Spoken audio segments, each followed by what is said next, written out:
Kayo po ba mga bossing ko ay isa sa mga nakakapansin na parang nagsunod-sunod na ang mga pagsubok na pinagdadaanan nyo sa ngayon?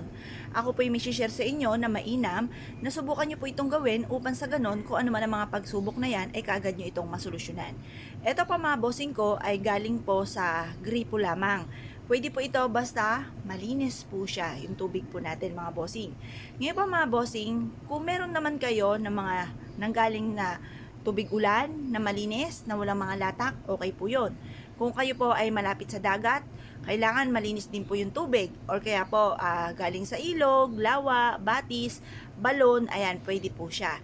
Ngayon pa mga bossing, kung wala ka naman at ikaw dadayo pa sa malayo, mape-pressure ka, mapapagod ka, okay na po ito mga bossing. Kasi kailangan kapag bumagawa tayo ng mga pampaswerte, kalmado po tayo at hindi tayo nape-pressure, hindi kayo naiinis.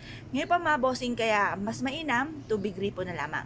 Ngayon pa mga bossing, ang tubig, bakit natin kailangan ang tubig?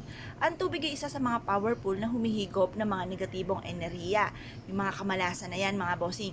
At instead ng mga negatibo ay panay positibo at kayo po ay makakaramdam ng malaking magandang pagbabago na magaganap sa buhay po ninyo. Ngayon po mga bossing, ito po yung ating tubig. Sasabayan po natin ito mga bossing ko ng 10 piso na luma. Kasi dalawa yung kulay po nito. Meron po siyang silver na lining. Ang silver ay pantabay ng kamalasan at ang gold naman ay for abundance. Hugasan nyo muna itong mabuti at patuyuan sa sinag po ng araw mga bossing. Ngayon pa mga bossing, mas mainam natatapat ka sa liwanag ng sinag ng araw. Kagaya nitong aking ginagawang ito mga bossing. Pagkatapos ay magwi-wish ka na sa pamamagitan nito ay magtutuloy-tuloy na ang pasok ng swerte sa inyo or masusolusyonan ang problemang pinagdadaanan. Magkakaroon ka na negosyo na dito ka na yayaman. Depende sa gusto po ninyo.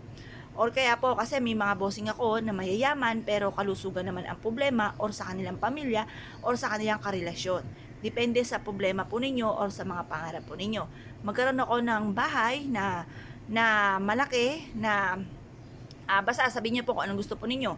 Or kaya ay magkaroon ako ng sasakyan, ng mga magagara, yung mga ganon. Or magkaroon ako ng maraming pera, makabayad na ako sa mga pagkakautang at hindi na muli ako mangungutang pa.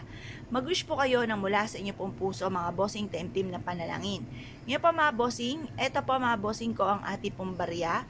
Ilagay niyo po siya dito at pagkatapos mga bossing, mag-wish po kayo ng mula sa inyo pong puso, team na panalangin. Sabihin nyo na lahat ng gusto po ninyo na walang gamit na sana, direct to the point mga bossing.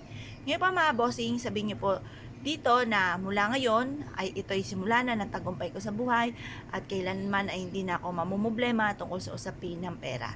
Sabihin nyo na lahat ang gusto po ninyo. Pagtapos na po kayo mag-wish mga bossing, ilagay nyo po ito sa mas maganda tapat ng pintuan or bago pumasok ng inyong pong tahanan at ang dulot po nito ay swerte.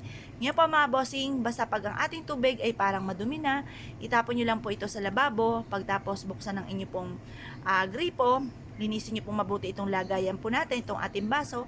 Ganon din po yung ating pong barya, hugasan po natin at pagkatapos gumawa po muli kayo ng ganitong mga pamamaraan. Meron akong bossing na nagpunta po dito, sabi po niya sa akin, ang pinakamaswerte na ginawa po niya, na effective po sa kanya kasi may negosyo siya na malulugi na, ay itong tubig at ganon din po ang barya. At ito po, isa sa mga subok na rin, paborito ko rin na pampaswerte. Kaya kung kayo pinaniwala at naisyo po itong gawin niyo po ito, basta kayo ay maglaan ng ilang minuto at kayo po ay manalangin ng team, masusolusyonan ang mga problema. Yun na po mga bossing, salamat po.